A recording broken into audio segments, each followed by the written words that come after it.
김복순. 그날의 풍경을 떠올리면 지금도 가슴이 턱 막히고 답답하다. 며느리 친정어머니가 우리 집에 쳐들어와 입만 열면 안방을 내놓으라 하고 딸의 집이 곧 자기 집이라 오겨대는 바람에 나는 끝내 고개를 가로저었다. 그러자 그녀는 하늘이 무너져라 울부짖고 심지어 옥산에 올라가 뛰어내리겠다고 협박하기까지 했다. 가족이라니. 더들 눈에는 친정어머니가 친어미보다 더 가슴 시인 건 내 친아들과 며느리마저 나를 돕기는커녕 그녀와 함께 나를 돕기는커녕 그녀와 함께 나를 돕기는커녕. 그날 저녁 나는 거실에 앉아 콩을 까고 있었다. 문득 복도에서 쿵 하고 발걸음 소리가 들려왔다. 뒤이어 거친 숨소리가 들려왔고 초인종이 급하게 울렸다. 문을 열자 박숙자 사부인이 커다란 여행 가방 2개를 질질 끌고 땀을 뻘뻘 흘리며 소란스럽게 우리 집으로 들어섰다. 이지은 며느리가 그 뒤를 따르며 손에는 비닐봉투 가득 채소를 들고 능청스러운 미소를 짓고 있었다. 어머니, 저희 엄마 모시고 며칠 지내려고요. 싫으세요?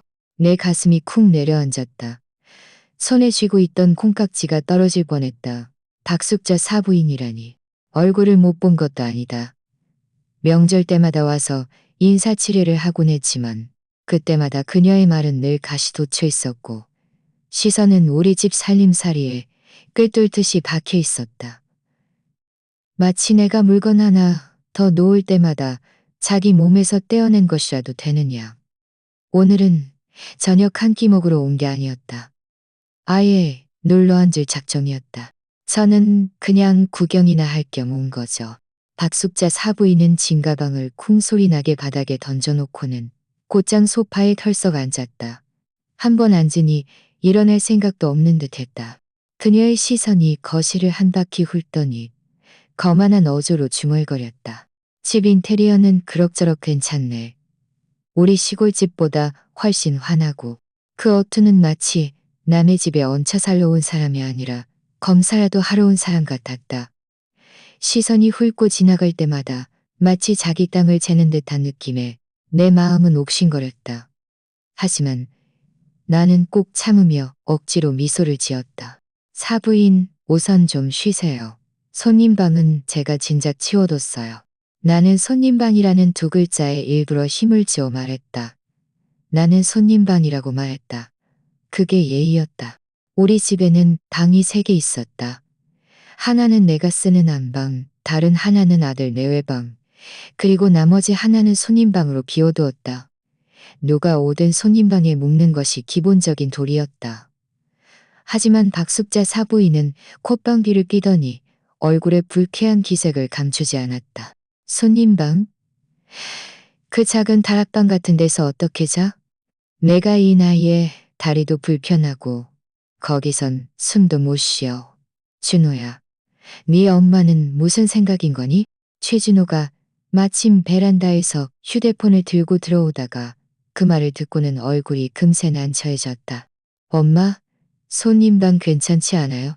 박숙자 사부인이 그를 째려봤다. 네가 뭘 안다고 그래. 그 방은 북향이라 햇빛도 안 들어. 거기 누워있으면 답답해 죽겠어. 이 나이에는 편하게 자야 해. 안방이 햇빛도 잘 들고 몸에도 좋지. 그녀는 말하면서 자리에서 벌떡 일어나더니 성큼성큼 안방문을 열고 들어갔다. 내 마음속에 불길이 활활 타올랐다. 이 방은 나와 남편이 30년 넘게 함께 살던 곳이었다. 그이가 돌아가시기 전 마지막 몇 년 동안 우리는 이 방에서 함께 경고를 이겨내고 울고 웃었다. 내 마음속 유일한 알시차였다. 사부인, 제 목소리가 좀 차갑게 나왔습니다만 여긴 제 방입니다. 아무도 함부로 들어올 수 없어요. 그녀는 잠시 멈칫하더니 돌아섰다. 손은 여전히 내 옷장 문에 걸쳐 있었다. 냉소적으로 말했다. 복순 씨, 너무 야박하게 굴지 마. 여긴 내 딸의 집이야. 네가 시어머니인데 어느 방에서 자든 네가 한마디만 하면 되는 거 아니야? 게다가 내가 우리 시골집을 준호네한테 다 줬는데 네가 나한테 좀 편하게 지내게 해줘야 하는 거 아니야?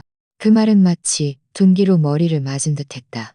그녀의 말뜻은 자기 집을 딸에게 줬으니 내 방을 차지할 권리가 있다는 것이었다. 나는 치솟는 분노를 억누르며 그녀를 노려봤다. 사부인, 그건 사부인께서 딸에게 집을 주신 거지. 저하고는 아무 상관없어요. 이 방은 제 방이에요. 함부로 차지할 수 없어요. 이지은이 옆에 서 있다가 얼굴 굳히며 말했다. 엄마, 그렇게 말씀하지 마세요. 우리 엄마 연세도 있으시고 몸도 안 좋으신데 넓은 방에서 주무시는 게 뭐가 어때요? 어머니는 원래 건강하시잖아요. 나는 비웃었다. 네 엄마가 몸이 안 좋다고 내가 나가야 한다는 말이니? 그럼 나는 늙지도 않고 아프지도 않아? 너는 네 엄마 편을 드는 거니? 아니면 네 남편 편을 드는 거니? 이지은의 얼굴이 굳어지더니 목소리를 길게 빼며 준호를 불렀다. 준호 씨, 당신도 한마디 해봐요. 최준호는 머리를 극적이며 앞으로 한 발짝 나서서 나를 설득했다. 엄마, 그냥 좀 참으세요. 우리 다 한 가족이잖아요. 어디서 자든 다 똑같지 않아요? 그냥 장모님 며칠만 더 계시게 하고 몸 좀 나아지면 그때 다시 생각해요. 나는 한숨이 목구멍에 걸려 한참을 아무 말도 할 수 없었다. 이를 악물고 아들을 노려봤다. 준호야, 너를 누가 이렇게 키웠는지 기억하니? 네 아빠 일찍 돌아가시고 내가 아끼고 아껴가며 낮에는 회사 다니고 밤에는 재봉틀 돌려서 네 학비 대고 결혼시켰어. 그런데 이제 와서 안방에서 나를 쫓아내려고 해? 양심에 안 찔리니. 그는 멍하니 서서 시선을 피했고 아무 변명도 하지 않았다. 박숙자 사부인은 오히려 웃었다. 아이고, 복순 씨, 뭘 그렇게 심각하게 말해. 손님방도 있잖아. 혼자 쓰기에 딱 좋고. 안방은 우리 젊은 사람들이랑 어르신들이 써야지. 복순 씨는 마음을 좀 넓게 가져. 나는 차갑게 그녀를 바라봤다. 마음을 넓게 가질 수 없어요. 이 방은 절대로 양보 못해요. 방 안의 공기가 굳어버렸다. 심지어 시계 초침 소리마저 귀에 거슬렸다. 이지은이 쿵 소리나게 봉투를 찻상 위에 내려놓고는 나를 쏘아봤다. 엄마는 너무 고집이 세세요. 정말 준호 씨를 아끼신다면 대범하게 좀 양보하세요. 나는 화가 나서 손가락을 떨었다. 평생 준호를 아꼈어. 하지만 지금은 그는 너희 친정어머니를 아끼느라 친어미는 안중에도 없어. 최준호가 황급히 손을 저었다. 엄마, 그렇게 말하지 마세요. 제가 언제 엄마를 안중에도 안 뒀다고 그래요? 나는 그의 말을 잘랐다. 더는 말하지 마. 이 방은 내가 여기서 죽는 한이 있더라도 절대로 양보 못해. 말이 끝나자 내 목소리가 떨리는 걸 나 자신도 느꼈다. 하지만 내 마음은 한 발짝 물러서면 그들이 한치 더 파고들 것이라는 걸 알고 있었다. 박숙자 사부인은 냉정하게 콧방귀를 뀌더니 안방을 나섰다. 좋아, 네가 그렇게 고집이라면 나도 더 고집 부려야지. 두고 보자고. 나는 문 앞에 서서 그녀의 뒷모습을 바라봤다. 가슴에 돌덩이가 얹힌 듯했다. 며느리는 냉담한 얼굴이었고 아들은 고개를 숙인 채 나를 쳐다보지 못했다. 하지만 나는 맹세했다. 이 집은 내 유일한 마지노선이야. 누구도 건드릴 수 없어. 첫날 밤 나는 거의 잠을 이루지 못했다. 박숙자 사부인이 거실에서 뒤척이는 소리가 계속 내 귀에 들려왔다. 소파는 그녀가 뒤척일 때마다 삐걱거렸다. 그녀는 끊임없이 중얼거렸다. 야박하게도 방 하나를 안 내주네. 나는 베개로 귀를 막았지만 그 거슬리는 소리는 막을 수 없었다. 새벽 5시 나는 아예 일어나 외투를 걸치고 베란다로 가서 빨래를 걷었다. 가을바람이 얼굴을 스치니 뼛속까지 시렸다. 빨래 바구니 가득한 옷들을 보며 가슴이 먹먹했다.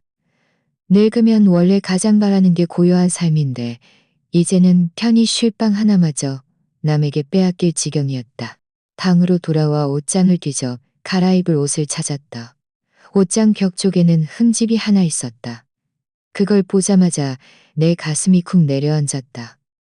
몇 년 전 생겼던 흔적이었다. 그때는 내가 20년 넘게 쓰던 낡은 재봉틀이 그 벽 모퉁이에 놓여 있었다. 검은색 철제 다리는 묵직했고 발판을 밟으면 달칵달칵 소리가 났다. 내가 젊었을 적 그 재봉틀로 남의 옷을 고쳐주고 이불을 받고 기워서 집안 살림에 보탰다. 준호가 학교 다닐 때 학비의 절반 이상이 그 재봉틀에서 따다닥 소리를 내며 나왔다. 나에게 그건 단순한 기계가 아니었다. 그런데 언젠가 내가 시장에 가서 장을 보고 돌아왔을 때 재봉틀이 사라지고 없었다. 집에는 이지은과 그녀의 엄마 박숙자 사부인만 있었다. 나는 깜짝 놀라 물었다. 재봉틀 어디 갔어? 박숙자 사부인은 거실에 앉아 해바라기 씨를 까먹으며 느긋하게 눈을 들어 말했다. 아, 내가 사람 시켜서 치웠어. 나는 멍하니 물었다. 네가 사람 시켜서 치웠다고? 어디로 치웠는데? 그녀는 조금도 거리낌 없이 오히려 당연하다는 듯이 말했다. 시골집으로 가져갔지. 그 낡은 거 여기 두면 자리만 차지하잖아. 네가 쓰지도 않는데 치운 김에 가져갔어. 나는 온몸이 폭발할 것 같았다. 그건 내 물건이야. 그녀는 비웃었다.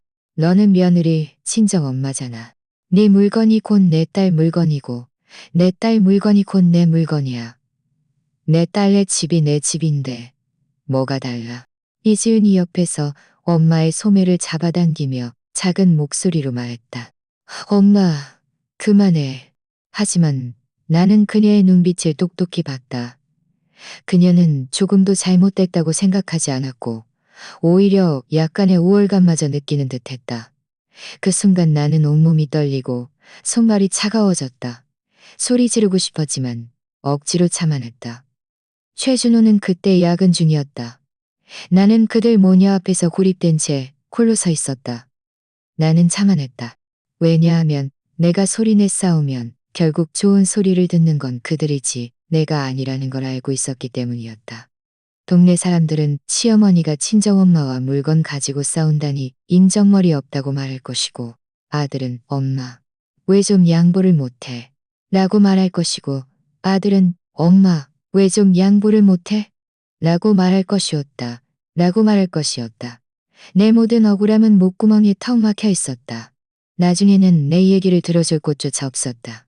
재봉틀은 그 후로 영영 사라졌다. 내가 치워줬으니 고마워해야지. 그녀에게 고마워해야 한다고? 내 가슴은 칼에 찔린 듯 아팠다. 이런 생각을 하니 나는 옷장 앞에 쪼그려 앉아 그 흠집을 쓰다듬었다. 손끝이 차가웠고 눈시울이 뜨거워지며 눈물이 왈칵 쏟아질 뻔했다. 그동안 내가 잘 참아왔다고 생각했지만 사실 그 억울함은 내 가슴속에 맺혀 있었다. 이제 그녀는 더 심해져서 내가 평생 살던 안방까지 노리고 있었다. 사람 마음이라는 건 정말 끝없는 구렁텅이 같았다. 점심때 아파트 단지 내 재래시장에 가서 장을 보다가 옆집 이 아주머니를 만났다. 그녀는 입이 빠르기로 유명했다. 콩깍지를 고르면서 내게 슬쩍 말했다. 복순씨네 사부인, 참 대단한 분이야. 어젯밤에 내가 쓰레기 버리러 내려갔는데 다른 사람한테 그러더라. 복순씨네 안방이 이제 자기 방이 될 거라고. 난 속으로 어떻게 그런 말을 입 밖에 낼 수 있지 싶었는데 나는 씁쓸하게 웃었다. 그분은 원래 그래요. 이 아주머니는 고개를 저었다. 입만 대단한 게 아니야. 손도 빠르지. 옛날에 네 재봉틀도 그분께서 대놓고 가져갔잖아. 그때도 복순 씨가 참아냈지. 다른 사람 같으면 진작 뒤집어졌을 거야. 내 얼굴이 화끈거렸고 가슴이 시큰거렸다. 맞다. 그때 내가 너무 참고 견뎌서 그들이 나를 만만하게 본 것이었다. 이제는 더 기세등등하게 내 안방까지 노리고 있었다. 복순 씨, 사람은 한 발짝 물러서면 끝없이 물러서게 돼. 이 아주머니가 한숨을 쉬었다. 계속 참다가는 집마저 빼앗길지도 몰라. 나는 고개를 끄덕였지만 아무 말도 할 수 없었다. 집으로 돌아오는 길, 내 마음은 파도처럼 요동쳤다. 박숙자 사부인이 말했던 내 딸의 집이곤 내 집이다라는 말은 몇 년 전 재봉틀을 가져갔을 때와 똑같았다. 그녀는 나를 사람으로 보지 않고 그저 길을 막는 돌멩이 정도로 여겼던 것이다. 이 억울함을 내가 또 참아낼 수 있을까? 저녁 식사 때 박숙자 사부인은 여전히 안방마님 행세를 했다. 갈비 한 조각을 자기 밥그릇에 턱 놓고는 말했다. 복순 씨, 이 갈비찜은 괜찮은데 간장이 좀 적게 들어갔네. 이지은이 맞장 붙였다. 엄마, 다음에는 간장 좀 넉넉하게 넣으세요. 아끼지 마시고요. 나는 젓가락을 탁 내려놓고 그들 모녀를 노려봤다. 가슴속 불덩이가 터져 나올 것 같았다. 간장은 작은 일이야. 내 목소리는 떨렸지만 한마디 한마디 또렷하게 말했다. 하지만 어떤 것들은 너희가 마음대로 옮기고 차지할 수 있는 게 아니야. 식탁에 잠시 정적이 흘렀다. 세 사람 모두 얼어붙었다. 박숙자 사부인이 눈썹을 치켜떴다. 어머, 아직도 재봉틀 일로 그러는 거야? 다 옛날 일인데 뭘 또 들춰내? 나는 그녀를 노려봤다.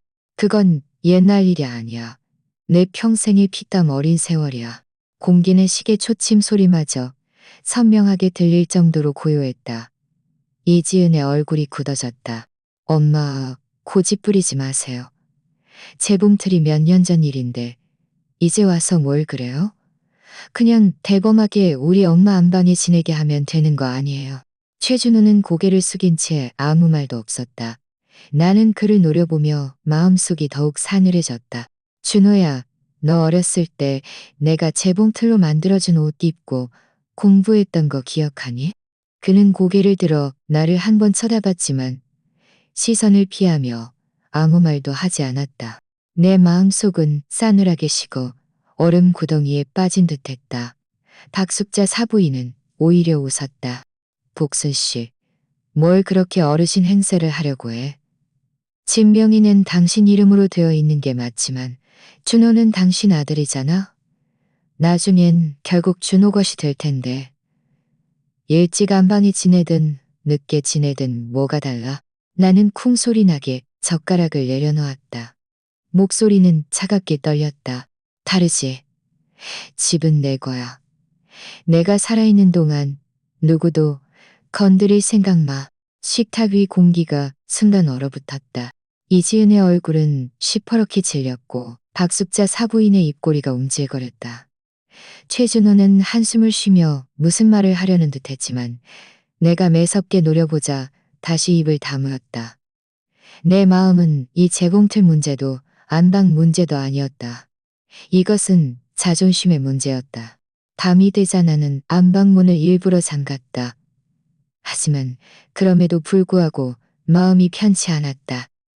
박숙자 사부인은 계속 뒤척이며 한 번은 한숨을 쉬었다. 그 소리가 멀리까지 들려왔다. 마치 자기가 얼마나 억울한지 남들이 다 알게 하려는 듯이. 나는 침대에 누워 천장을 멍하니 바라봤다. 도저히 잠이 오지 않았다. 문이 두 번 가볍게 두드려졌다. 엄마, 저예요. 준호. 최준호의 목소리였다. 내 심장이 쿵 내려앉았다. 외투를 걸치고 문을 열었다. 아들이 문 앞에 서 있었고 손에는 물병 하나를 들고 있었다. 표정은 어색했다. 엄마, 제가 들어가서 얘기 좀 해도 될까요? 나는 아무 말 없이 돌아서서 침대 옆에 앉았다. 그는 따라 들어와 문을 닫았다. 마치 잘못한 아이처럼 보였다. 엄마, 화내지 마세요. 그가 작은 목소리로 입을 열었다. 오늘 낮에 엄마 마음이 힘드셨다는 거 알아요. 하지만 그냥 그분들한테 너무 따지지 마세요. 엄마가 대범하게 좀 참으면 다 지나갈 거예요. 내 가슴이 싸늘해졌다. 참으라고? 내가 평생 참은 게 아직 부족하니. 재봉틀을 가져갔을 때도 참았어. 이지은이 말대꾸했을 때도 참았어. 박숙자 사부인이 내 코앞에서 소리 질렀을 때도 참았어. 결과가 뭐지? 오늘에 와서 그들이 내 안방에 들어와 살려고 해. 준우야. 나는 그를 노려보며 목소리를 떨었다. 네가 내가 그들에게 따진다고 생각하니? 그들이 나를 한 발짝씩 몰아붙이는 게 안 보이니?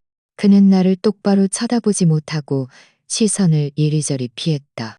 엄마, 그렇게 말씀하시면 안 돼요. 그분들은 그냥 말만 좀 심하게 하는 거지.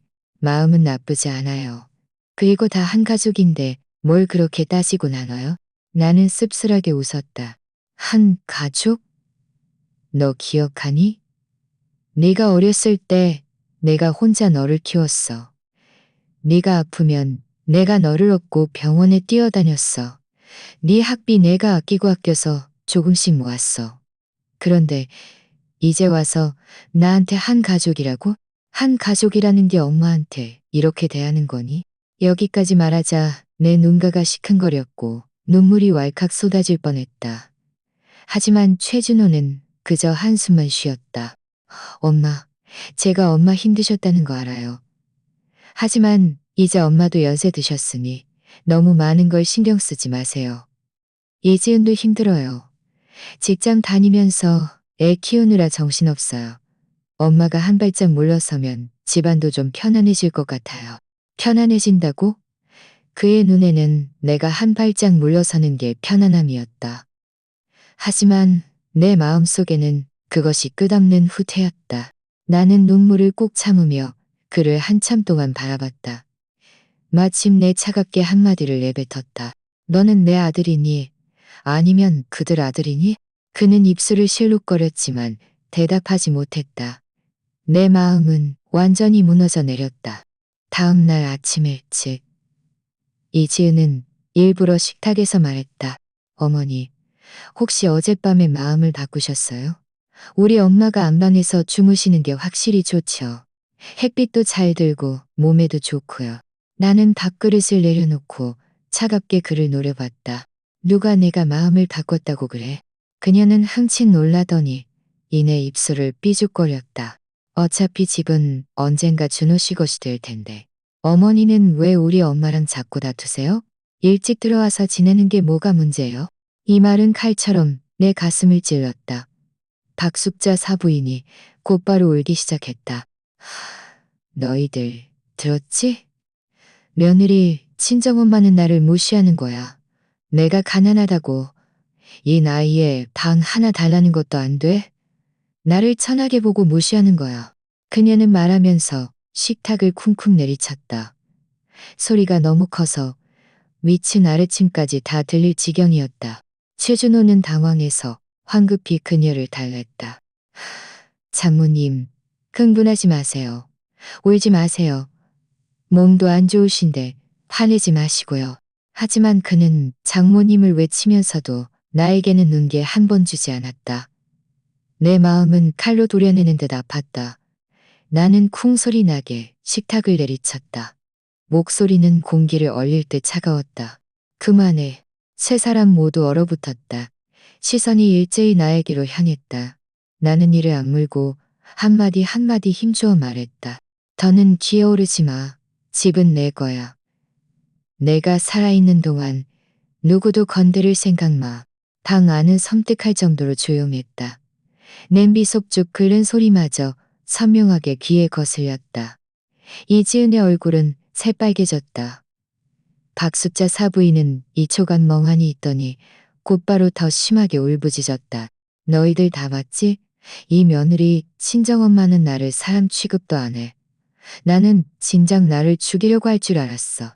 최진호는 안절부절 못하며 손을 비볐다. 장모님, 어떻게 그런 말씀을 하세요? 너무 심한 말씀이세요. 하지만 내 마음속에는 그 말이 나를 향한 것이 아니었다. 나는 자리에서 일어나 손가락으로 식탁을 가리켰다. 오늘 내가 이 자리에서 말한다. 이 집은 내 거야. 안방도 내 거야. 누가 감히 건드리면 목숨 걸고 싸울 거야. 말을 마치고 나는 돌아서서 방으로 들어가 문을 쾅 닫았다. 문에 등을 기댄 채 온몸이 떨렸다. 문 밖은 고요했다. 박숙자 사부인의 낮게 깔린 울음소리, 이지은의 참지 못하는 불평소리, 그리고 최준호의 무기력한 위로 소리만 들려왔다. 그날 밤 아마 새벽 1시쯤이었을 것이다. 아래층에서 들려오는 고함 소리에 잠이 깼다. 처음에는 고양이 울음소리인 줄 알았는데 고함 소리가 점점 가까워졌다. 마치 누군가 옥상 쪽을 향해 내 이름을 부르는 듯 했다. 그 목소리는 끊어질 듯 했고 울고불고 난리였다. 불안한 떨림이 섞여 있었다. 나는 외투를 걸치고 아래층으로 내려갔다. 복도에는 비상등이 켜져 있었다. 밤늦게 귀가하던 몇몇 주민들이 고개를 내밀고 있었다. 밤늦게 귀가하던 몇몇 주민들이 고개를 내밀고 있었고 얼굴에는 호기심과 걱정이 가득했다. 옥상 문 앞에 다다르자 사람들이 이미 꽤 모여 있었다. 옥상 난간 밖은 밤이 깊어 베일을 쓴 듯 어두웠다. 박숙자 사부인이 난간에 걸터 앉아 다리를 밖으로 흔들고 있었다. 몸은 약간 웅크리고 있었고 머리카락은 다소 흐트러져 있었다. 눈 가는 자익은 사과처럼 빨개져 있었다. 그녀는 울면서 소리쳤다. 안방을 안 내주면 안 돼. 너희들 다 그렇게 매정하니? 내가 이 나이에 누가 나를 돌봐줘? 안방을 안 내주면 나는 뛰어내릴 거야. 그 말이 나오자마자 사람들 사이에서 즉시 소란이 일었다. 누군가는 비명을 질렀고 누군가는 내려오라고 설득했다. 소리는 박자 잃은 교향곡처럼 어지러웠다. 이지은은 아래층에서 울부짖으며 목이 터져야 소리쳤다. 엄마, 이러지 마. 목숨 아깝지 않아? 엄마가 잘못되면 누가 우리를 돌봐줘? 최준호는 그녀 옆에서 온몸에 힘이 빠진 듯 안절부절 못했다. 그의 눈에는 공포와 죄책감이 뒤엉켜 진흙처럼 뭉쳐 있었다. 김경비원 아저씨는 다급하게 무전기를 꺼내 소방서에 신고했다. 위층 아래층 모두 혼란에 빠졌다. 누군가는 119에 전화했고 어떤 이웃은 휴대폰으로 라이브 방송을 하고 있었다. 몇몇 구경꾼들은 멀리서 쑥덕거렸다. 옥상 위에는 찬바람이 매섭게 불었다. 박숙자 사부인의 겉옷이 바람에 펄럭였다. 그녀는 고개를 젖히고 마치 온몸으로 그 차가운 공기에 저항하려는 듯했다. 나는 사람들 속에 서 있었다. 그녀와 그리 멀지 않았지만 동시에 어떤 거리감이 느껴졌다. 모두가 그녀를 바라봤고 눈에는 한숨과 비난이 가득했다. 나는 예전에 그녀 앞에 무릎을 꿇고 내려오라고 애원했을 때 그 숨막힐 듯한 절망감을 기억한다. 나는 그녀의 수법을 잘 알고 있었다. 울고불고 협박하는 것이 많은 사람들에게 통하는 방법이라는 것을. 하지만 내가 다시 한번 그녀의 연극에 휘둘린다면 내 평생 편안하게 살 수 없을 것이라는 것도 잘 알고 있었다. 내려와요, 사부인. 우리 다 한 가족이잖아요. 이러지 마세요. 누군가가 설득했다. 목소리는 온화했지만 무기력함이 배어 있었다. 최준호의 목소리가 내 귓가에 떨렸다. 엄마, 바보 같은 짓 하지 마세요. 그런 짓 하지 마세요. 내려와요. 우리 얘기예요. 나는 아들을 바라봤다. 마음이 마치 손톱으로 천천히 긁히는 듯했다. 그는 다급해서 발을 동동 굴렀고 눈에서는 눈물이 뚝뚝 떨어졌다. 그 표정은 남자로서 마땅히 가져야 할 강인함이 아니라 꼬지람 듣는 아이의 당황스러움 같았다. 나는 다가가서 그를 안아주고 싶었다. 그를 대신해 말해주고 싶었다. 그를 위해 내가 했던 모든 희생을 그가 보게 하고 싶었다. 하지만 나는 알고 있었다. 이 모든 것이 대치로 이어진다면 그와 다른 사람들은 내 히스테리로 해석할 뿐이라는 것을. 박숙자 사부인이 갑자기 다시 목 놓아 울기 시작했다. 목소리는 비명을 지르는 듯 처절했다. 너희들 다 봤지? 며느리 친정엄마는 인간성도 없어. 자기 딸한테 집을 다 줘도 모자라서 나를 쫓아내려고 해. 나는 못 참겠어. 너희들 보란 듯이 뛰어내릴 거야. 누가 책임질 거야. 그녀는 난간을 붙잡았다. 손가락 마디마디가 하얗게 질려 있었다. 사람들 사이에서 누군가는 소리 지르기 시작했고 누군가는 말리려 했으며 누군가는 도덕과 윤리 같은 이야기를 늘어놓기 시작했다. 관리사무소 여직원이 신호를 보내자 김경비원 아저씨가 박숙자 사부인의 옷자락을 조심스럽게 잡아당겼다. 하지만 사람이 난간 위에 서 있는 그 순간 모든 설득은 무력해 보였다. 하늘에서는 구조대의 사이렌 소리가 들려왔다. 마치 이 소극이 정말로 더 위험한 극본으로 끌려들어가는 듯했다. 나는 그곳에 서 있었다. 마음은 얼어붙은 듯했다. 수년 동안 나는 화합을 가온으로 삼아왔다. 그것이 일시적인 평화를 가져다 줄 수 있었기 때문이었다. 하지만 그 평화는 늘 내 피땀으로 얻은 것이었다. 재봉틀을 가져갔던 그 겨울, 나는 순종이 지혜라고 생각했다. 하지만 순종은 더 많은 대담함만을 가져왔다. 오늘 밤 이 모든 것은 거울처럼 그들의 얼굴과 나의 공경을 선명하게 비추고 있었다. 한 나이 든 이웃이 내 옆으로 다가와 작은 목소리로 말했다. 복순 씨, 네가 올라가서 그를 설득하면 그는 성공하는 거야. 그가 원하는 건 무대지 문제 해결이 아니야. 그녀는 내가 고개를 끄덕이자 덧붙였다. 그가 정말 뛰어내릴 거라면 아무도 막을 수 없어. 그런 사람한테는 그렇게 많은 체면을 차려줄 필요 없어. 나는 즉시 대답하지 않았다. 많은 예실이 떠올랐다. 재봉틀을 가져갔던 겨울, 준호 시험 때 내가 장 볼 돈을 아껴서 학원비를 대주던 일, 밤새 그를 위해 밥을 지어주던 일, 이 모든 작은 일들이 실처럼 엮여 나와 이 집의 모든 조각들을 하나로 이어주고 있었다. 그런데 오늘 그는 저 난간에 서서 나에게 참으라고 설득하고 있었다. 그 말은 상처 위에 소금을 뿌리는 것 같았다. 군중 속에서 한 아이가 할머니 뛰어내리지 마세요. 라고 울부짖었다. 그 목소리는 순수하고 진심 어린 것이었다. 마치 무거운 망치로 내 심장을 내리치는 듯했다. 나는 문득 이 소극이 그 노파의 싸움만이 아니라는 생각이 들었다. 다음 세대의 기억, 내가 어머니로서 고생하고 희생했던 세월. 그리고 한 노인이 존엄을 위해 필사적으로 싸워야 하는 고독까지 얽혀 있었다. 박숙자 사부인이 다시 한번 일어서더니 몸을 더 깊이 숙였다. 서쪽에서 비추는 불빛이 그녀의 얼굴에 닿으니 눈물방울이 마치 진주 같았다. 그 순간 나는 아래층에서 이지은이 준호 씨, 빨리 가서 말려요. 안 그러면 정말 사고 날 거예요. 라고 소리치는 것을 들었다. 최준호가 몇 걸음 달려갔지만 경비원에게 제지당했다. 모두가 한순간에 불안정한 움직임이 비극을 초래할까봐 두려워했다.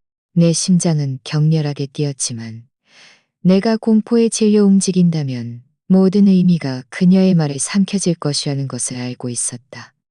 그녀가 원하는 것은 안방 자체가 아니었다. 불쌍하고 약한 사람이라는 꼬리표를 이용해 남의 오랜 삶과 존엄을 빼앗으려는 것이었다. 그녀는 목숨을 담보로 집을 바꾸려 했다. 나는 양보할 자격도 없었고 남은 인생을 남의 편안함을 위해 희생할 이유도 없었다. 그래서 나는 앞으로 나아갔다. 군중을 헤치고 그녀 바로 아래 그리 멀지 않은 곳에 섰다. 밤바람이 내 머리카락을 흩날렸고 뼛속까지 시렸다. 나는 평온하게 그녀를 바라봤다. 내 목소리는 처음으로 떨리지 않았다. 사부인, 뛰어내리려면 뛰어내려요. 그 말이 떨어지자 마치 밤하늘에 돌덩이를 던진 듯 밤은 일었다. 순간 주위는 섬뜩할 정도로 조용해졌고 아이의 울음소리마저 목이 졸린 듯 멈췄다. 이지은은 멍하니 서서 입술을 떨었고 최준호의 얼굴은 순식간에 하얗게 질렸고 손마저 떨리기 시작했다. 박숙자 사부인은 난간에 멍하니 서 있었다. 마치 누군가에게 찔린 듯했다. 놀란 새처럼 눈에는 전례 없는 당혹감과 분노가 서려 있었다. 무슨 뜻이야? 그녀의 목소리는 쉬었고 눈에는 알 수 없는 혼란과 분노가 비쳤다. 사람들 사이에서 낮은 목소리로 웅성거림이 시작되었다. 어조에는 약간의 놀라움이 그리고 더 많은 경외심이 담겨 있었다. 아무도 내가 그런 말을 할 줄은 예상치 못했다. 특히 많은 사람이 지켜보는 앞에서 최준호가 떨리는 목소리로 말했다. 엄마, 그렇게 말하지 마세요. 흥분하지 마세요. 우리 집에 가서 다시 얘기해요. 그의 목소리에는 간청과 함께 떠보는 듯한 기색이 섞여 있었다. 화해하고 싶지만 방법을 모르는 남자 같았다. 나는 한 발짝도 물러서지 않았다. 나는 그 말이 많은 사람들에게는 냉정하게 들릴지라도 그 뒤에는 20년 넘는 내 인내의 끝이 있다는 것을 알고 있었다. 나는 똑바로 섰다. 나는 똑바로 섰다.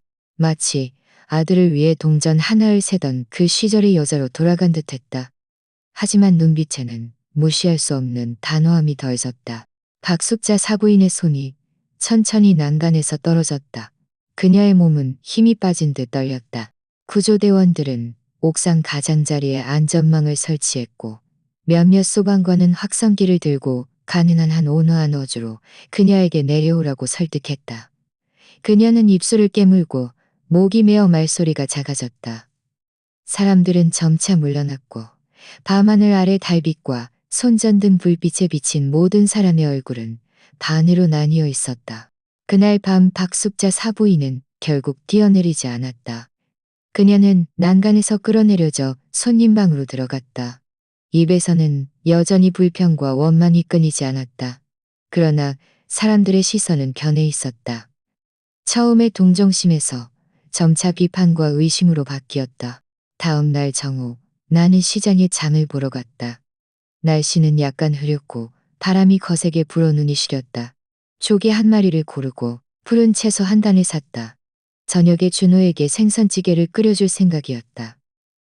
어렸을 때 그는 생선찌개를 가장 좋아했다.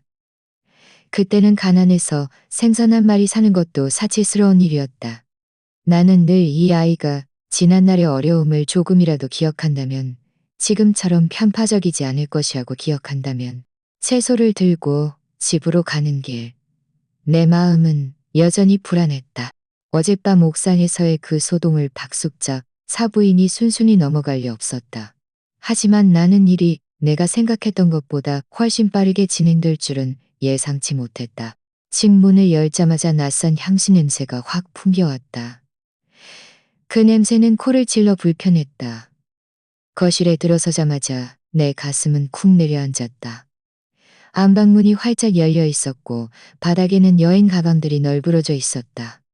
침대 시트는 새 것으로 바뀌어 있었고 내가 본 적 없는 꽃무늬였다. 나는 세 걸음에 두 걸음으로 뛰어가 방 안으로 돌진했다. 나와 남편이 수십 년을 함께 잤던 그 침대 위에 박숙자 사부인이 반쯤 누워 있었다.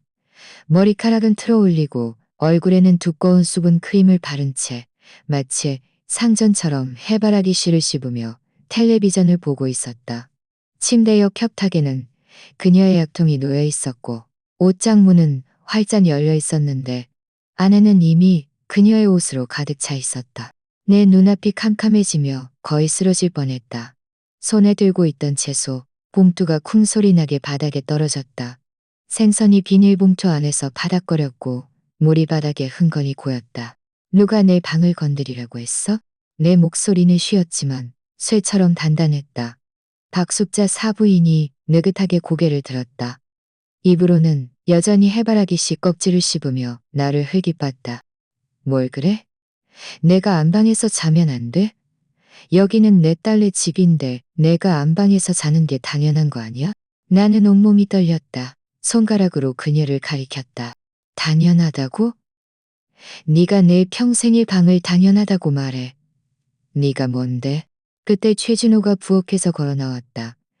손에는 잘라놓은 과일 한 접시를 들고 있었다. 그의 표정은 어색했고 시선은 이리저리 흔들렸다. 마치 이미 알고 있었다는 듯이. 엄마, 화내지 마세요. 그가 담담하게 말했다. 엄마는 혼자 손님방에서 주무시면 공간도 넓고 괜찮다고 생각했어요. 장모님이 안방에서 주무시는 게 편할 것 같고요. 게다가 엄마도 한 가족이니 서로 나누는 거라고 말씀하셨잖아요. 나는 기절할 뻔했다. 문틀을 붙잡고 겨우 버텼다. 준호야, 네가 뭐라고? 내가 손님 방으로 가라고? 여기가 내가 평생 살던 방이야. 나보고 나가라고? 나를 뭘로 보는 거야? 그는 입술을 꼭 다물고 낮은 목소리로 말했다. 엄마, 그냥 한 번만 참아주세요. 이 한마디는 칼날처럼 내 가슴을 찔렀다. 박숙자 사부인은 이 기회를 놓치지 않고 더욱 의기양양하게 침대에 벌러덩 누워 이불을 두드리며 말했다. 그래, 당신이 대범해야지. 내가 시골집을 딸에게 다 줘서 지금 살 곳이 없는데 당신이 나를 편안하게 지내게 해줘야 하는 거 아니야? 당신 같은 시어머니는 왜 그렇게 속이 좁아? 나는 눈물이 왈칵 쏟아질 것 같았다. 손가락으로 그녀의 코를 가리키며 목소리를 떨었다.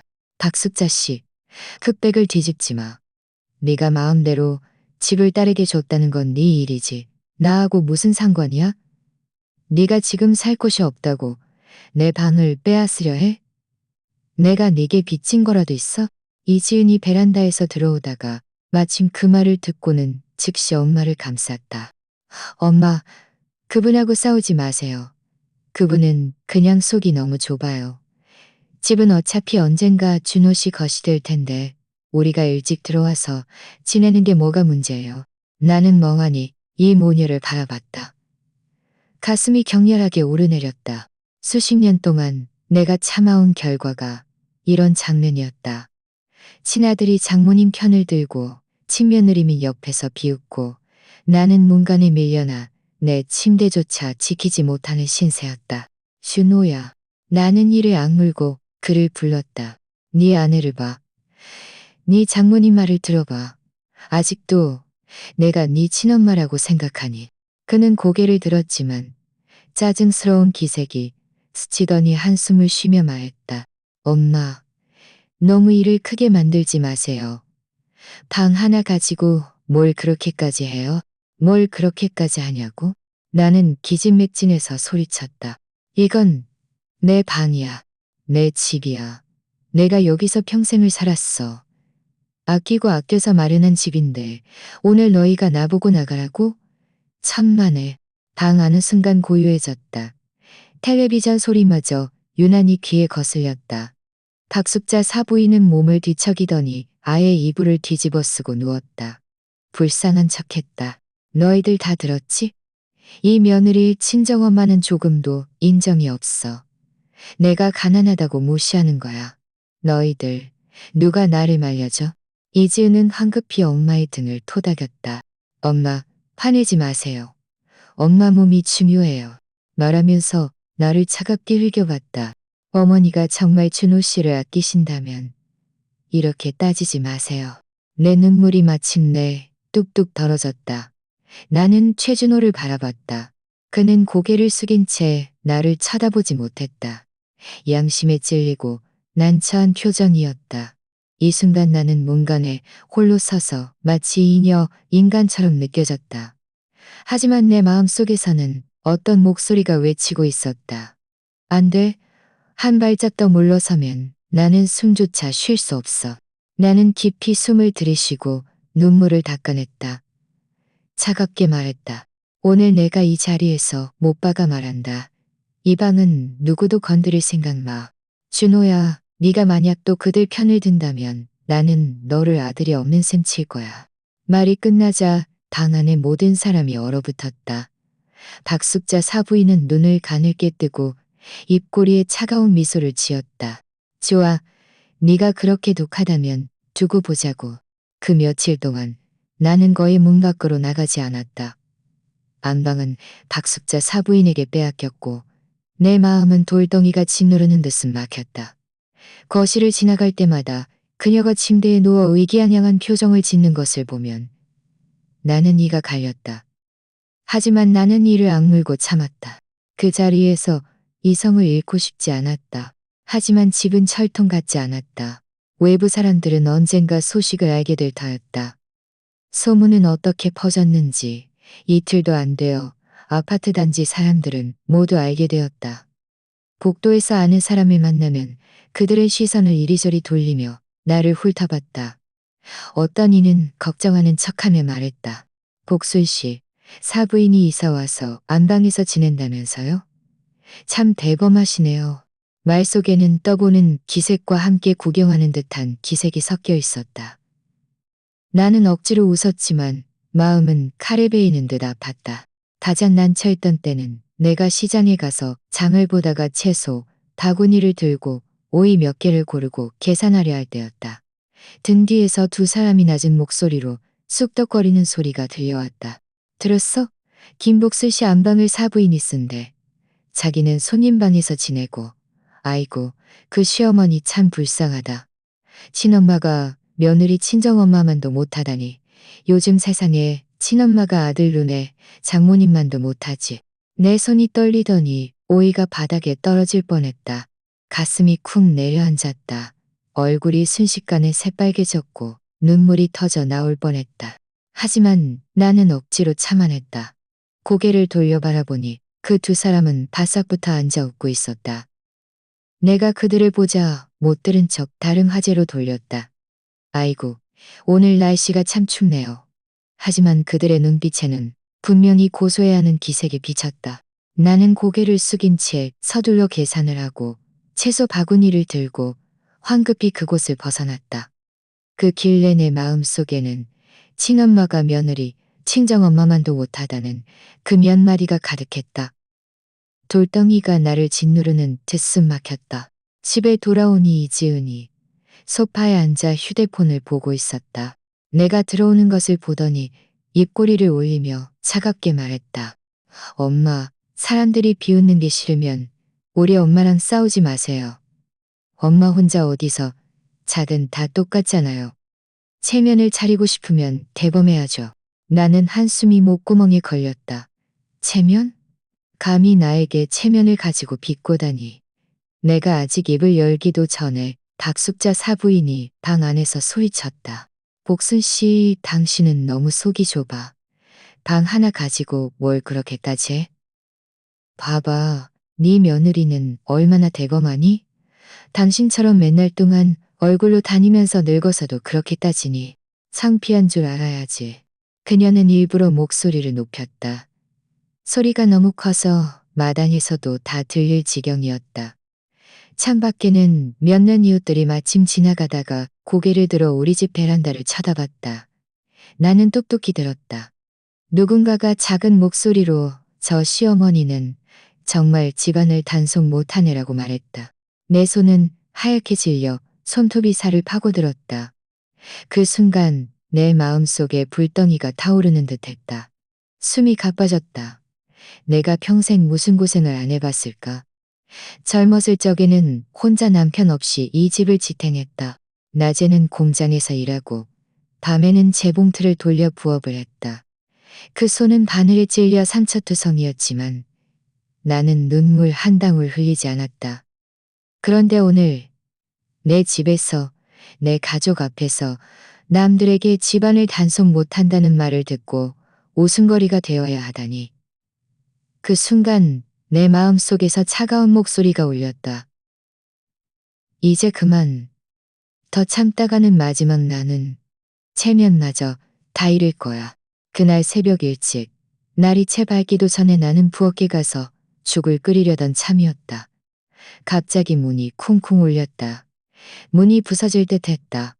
내 심장이 쿵 내려앉았다. 손에 들고 있던 냄비 뚜껑을 내려놓고 문을 열었다. 문 앞에는 최준호가 서 있었다. 얼굴은 시퍼렇게 질려 있었다. 이지은은 그의 팔짱을 끼고 있었고 눈빛은 차가웠다. 박숙자 사부인은 불쌍한 척하며 검은 서류 가방을 들고 있었다. 엄마, 짐 싸세요. 우리 구청에 가요. 최준호가 입을 열었다. 목소리는 낮았지만 거부할 수 없는 어조가 배어 있었다. 내 심장이 쿵 내려앉았다. 직감적으로 뭔가 잘못되었다는 것을 느꼈다. 구청에 가서 뭘 하려고? 이지은이 탁 소리나게 손에 든 서류 봉투를 내려놓으며 차갑게 말했다. 엄마, 모르는 척하지 마세요. 집 명의를 준호 씨 이름으로 이전하는 거요. 이건 진작 해결했어야 할 일인데 지금까지 미루는 바람에 모두가 불편해했어요. 엄마가 서명 안 하시면 저랑 준호 씨는 당장 이혼할 거예요. 나는 머릿속에서 웅 하는 소리가 울리는 것 같았다. 손에 들고 있던 행주가 바닥에 떨어졌다. 가슴이 옥신거렸다. 명의 이전? 이혼? 이제 안방만으로는 만족 못하는 거니? 여우의 꼬리가 마침내 드러난 것이었다. 나는 그들 세 사람을 노려봤다. 목소리가 쉬었다. 박숙자 씨, 또 눈물 짜내지 마. 네가 그 바닷집을 아들한테 줬다는 건 네가 어리석어서 자원한 일이지. 나하고 무슨 상관이야? 네가 지금 살 곳이 없다고 내 집을 빼앗으려 해? 내가 네게 빚진 거라도 있어. 이지은이 즉시 얼굴을 뒤집으며 눈빛이 칼날처럼 날카로워졌다. 엄마, 말이 너무 심하세요.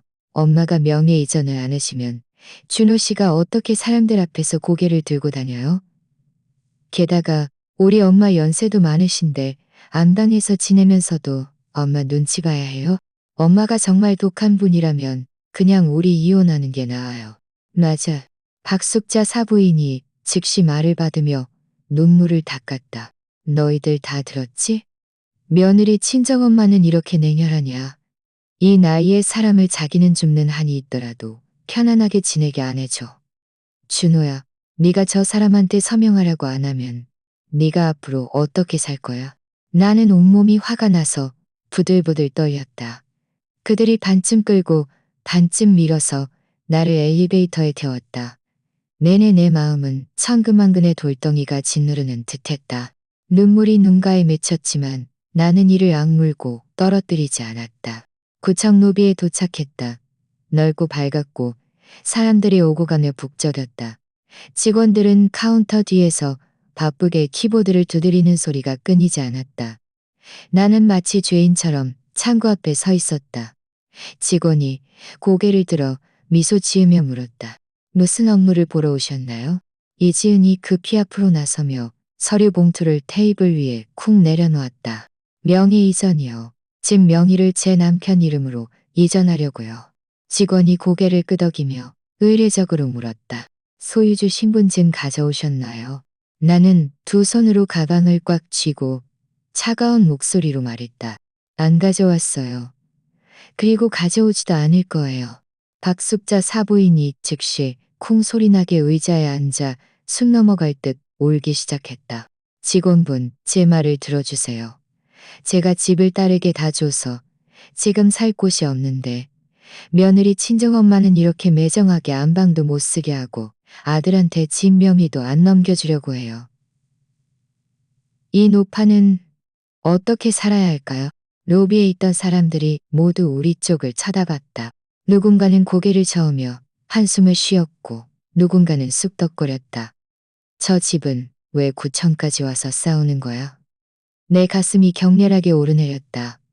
눈물이 마침내 쏟아져 내렸다. 하지만 나는 재빨리 닦아내고 두 손으로 카운터를 내리쳤다. 목소리는 천둥처럼 터져나왔다. 박숙자 씨, 불쌍한 척하지 마. 그건 네가 마음대로 준 거지. 누가 너한테 바보같이 집을 주려고 했어? 나하고는 아무 상관없어. 네가 오늘 내 탓을 하려 해도 어림없어. 직원은 깜짝 놀라 펜을 공중에 든 채 무엇을 써야 할지 몰랐다. 이지은의 얼굴은 새빨개지며 날카로운 목소리로 소리쳤다. 엄마, 당신은 너무 이기적이야. 집은 어차피 언젠가 준호 씨 것이 될 텐데 지금 안 해주면 나중에도 해줘야 하잖아? 일찍 명의 이전하는 게 뭐가 문제야. 나는 화가 나서 오히려 웃었다. 언젠가? 내가 살아있는 동안 이 집은 내 거야.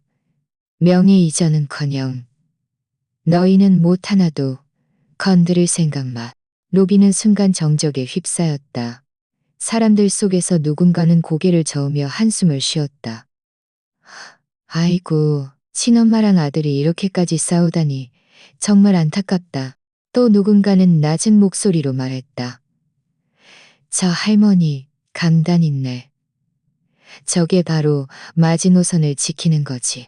직원은 난처한 표정으로 끊임없이 달랬다. 어머니, 어머니, 진정하세요. 이 일은 양측 모두 자발적으로 동의해야 하는 일입니다. 누구도 관여할 수 없어요. 우선 돌아가셔서 상의해보세요. 로비에서 싸우지 마시고요.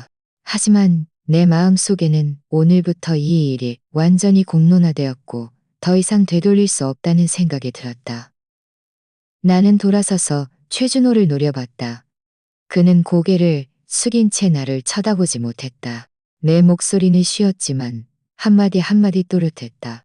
준호야, 네가 정말 이 집이 걸림돌이라고 생각하면 그냥 다 같이 명의 이전해서 팔아버려. 네 마음에 부담 주지 않게. 말을 마치자 내 눈물이 마침내 참지 못하고 뚝뚝 떨어졌다.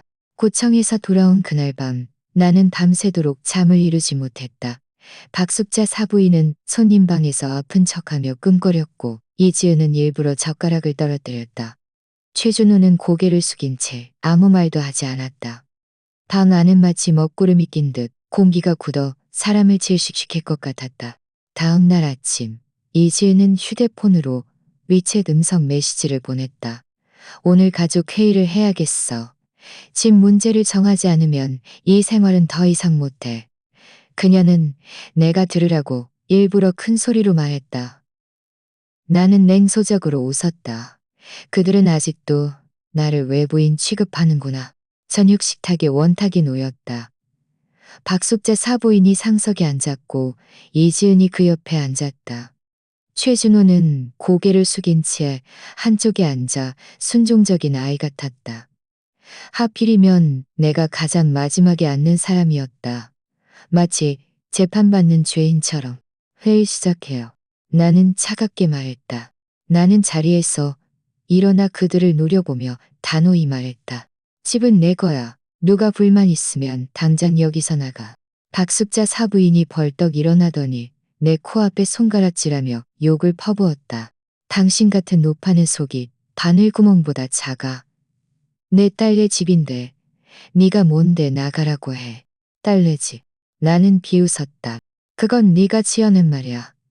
네 딸이 시집 왔으니 여긴 내 집이지. 너희 모녀 세상이 아니야. 말하고 있는데 밖에서 히히하는 소리가 들렸다.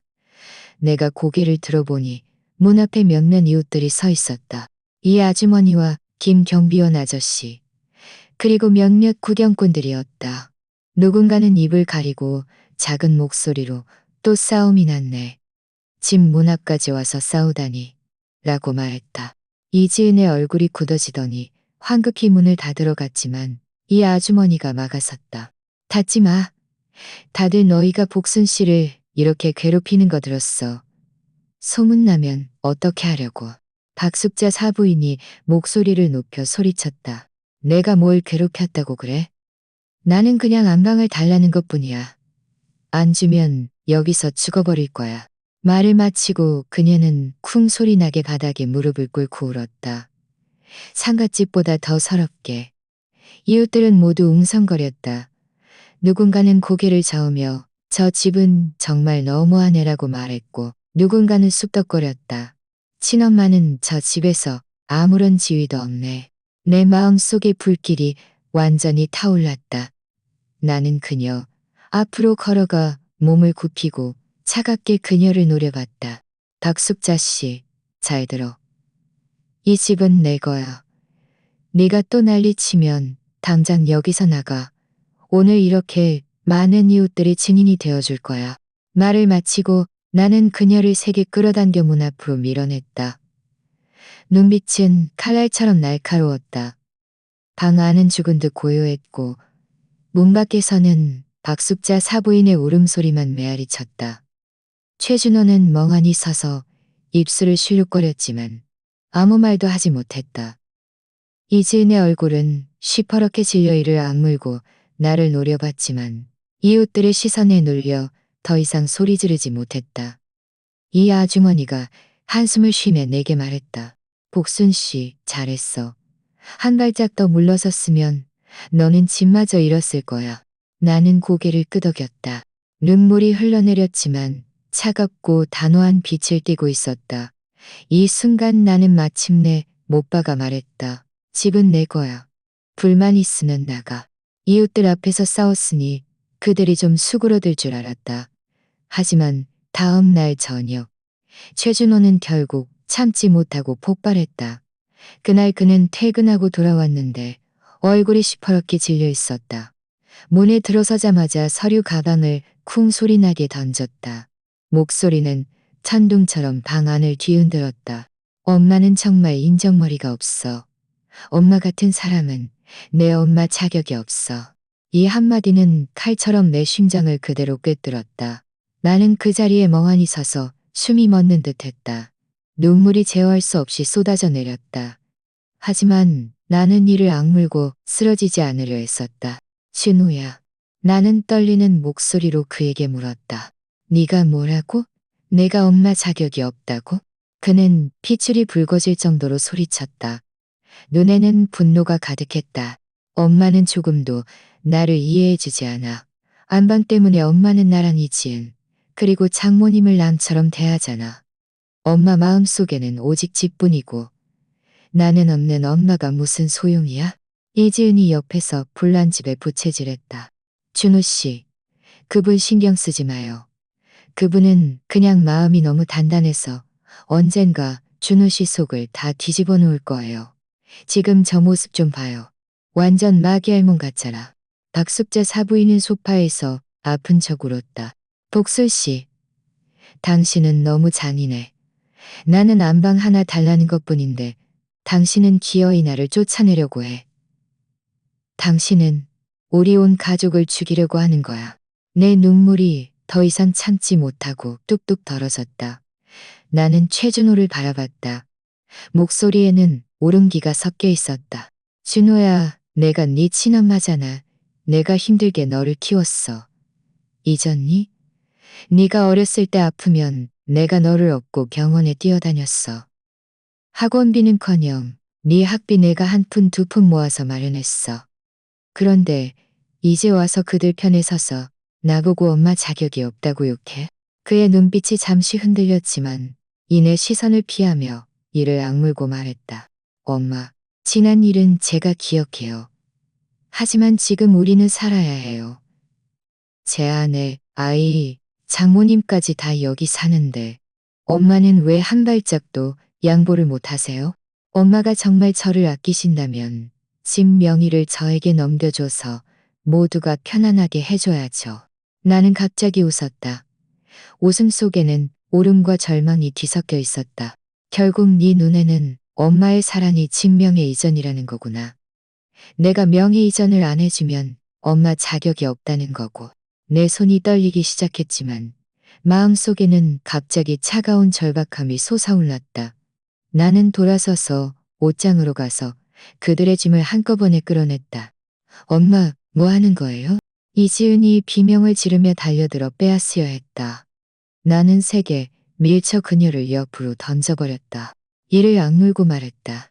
심사, 당장 여기서 나가. 박숙자 사부인이 벌떡 일어나 내 팔을 붙잡았다. 복순 씨, 당신 미쳤어?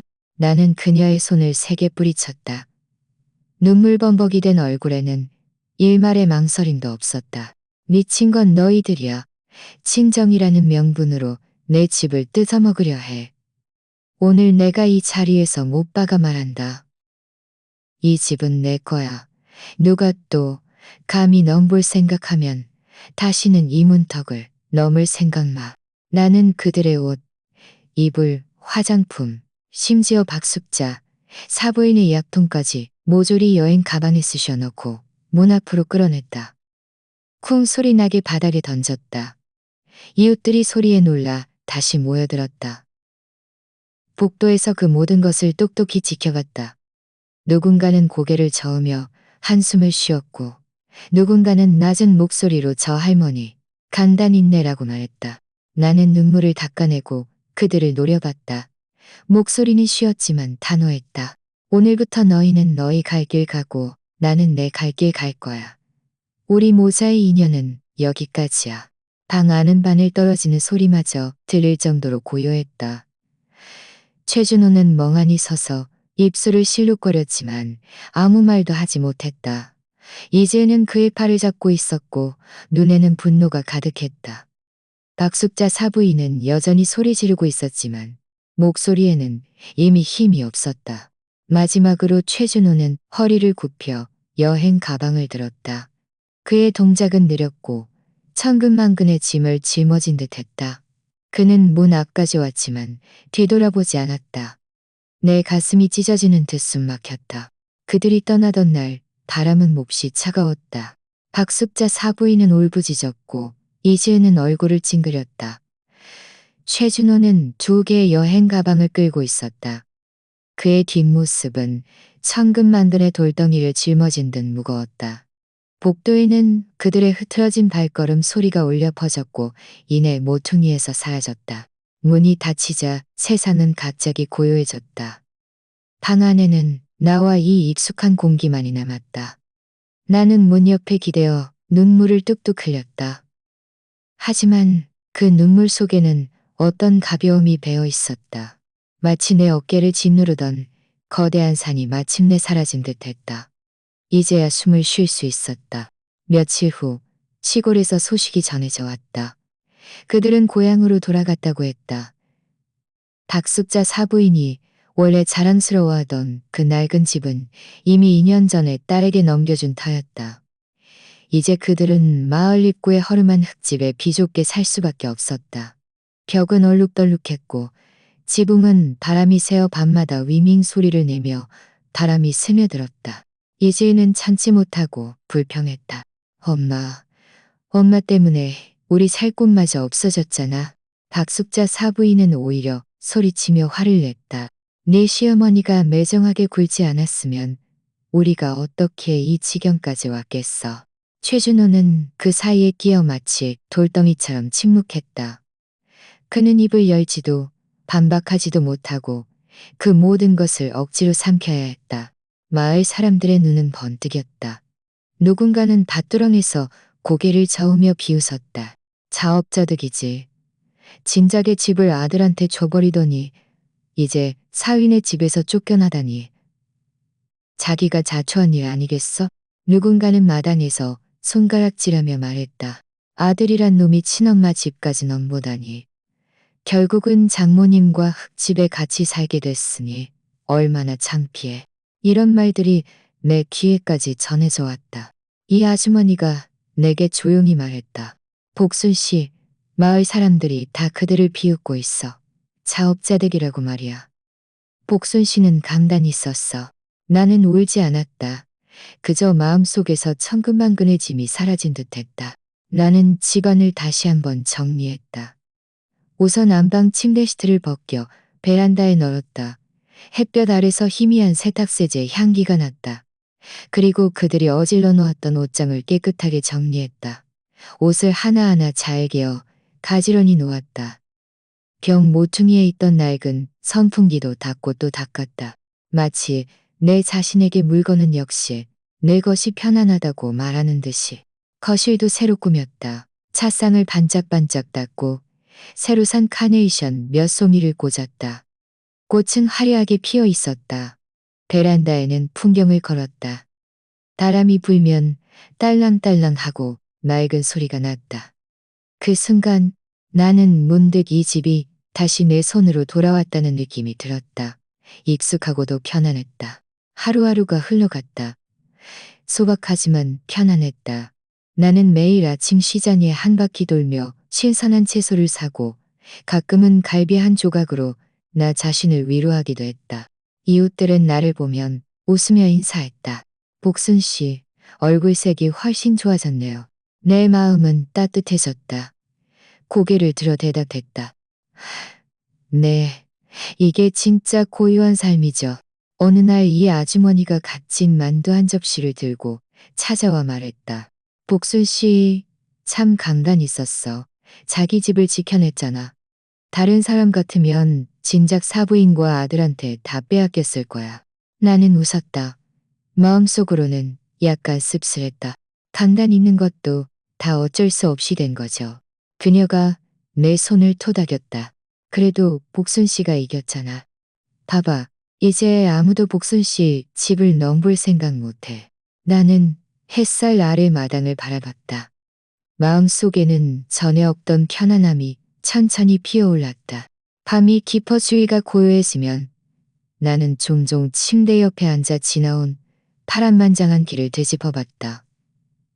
재봉틀을 가져갔던 일, 안방을 빼앗겼던 일, 옥상 소동, 구청에서 명예 이전을 간호당했던 일, 가족 회의에서 모든 것을 갈라놓았던 일. 모든 장면이 칼처럼 마음에 새겨져 있었다. 하지만 바로 이 칼날들이 나에게 깨닫게 해주었다.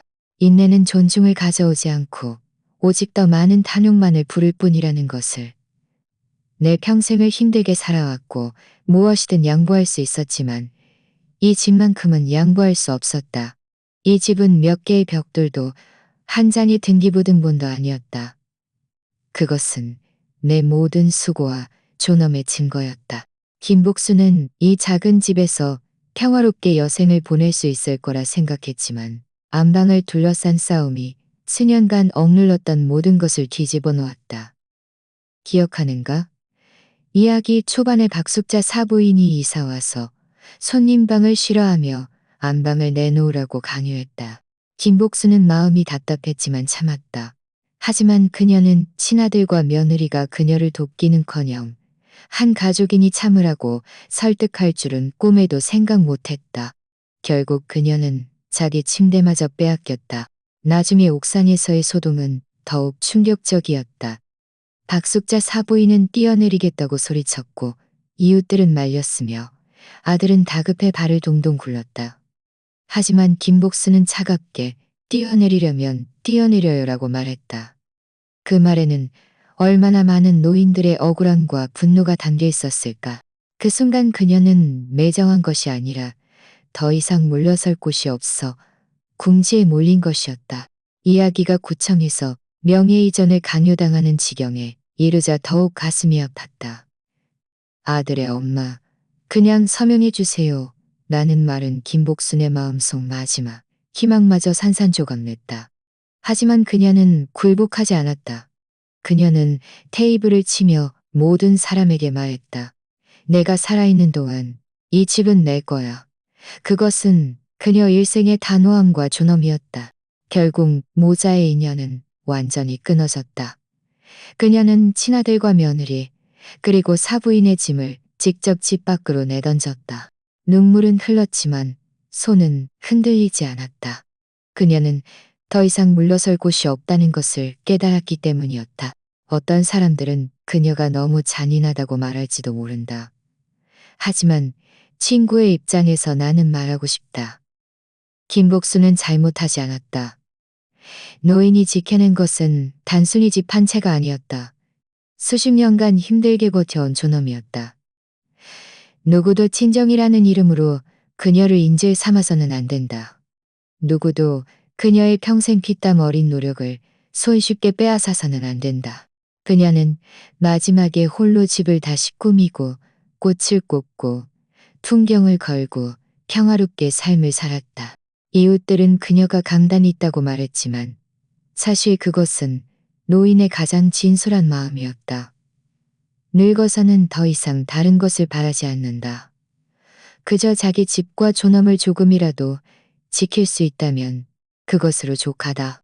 이번 이야기는 여기까지입니다. 8,000명 구독 목표를 달성하는데 도움을 주실 몇 번째 구독자님이 되실까요? 지금 바로 구독하고 채널 성장을 함께 지켜봐 주세요.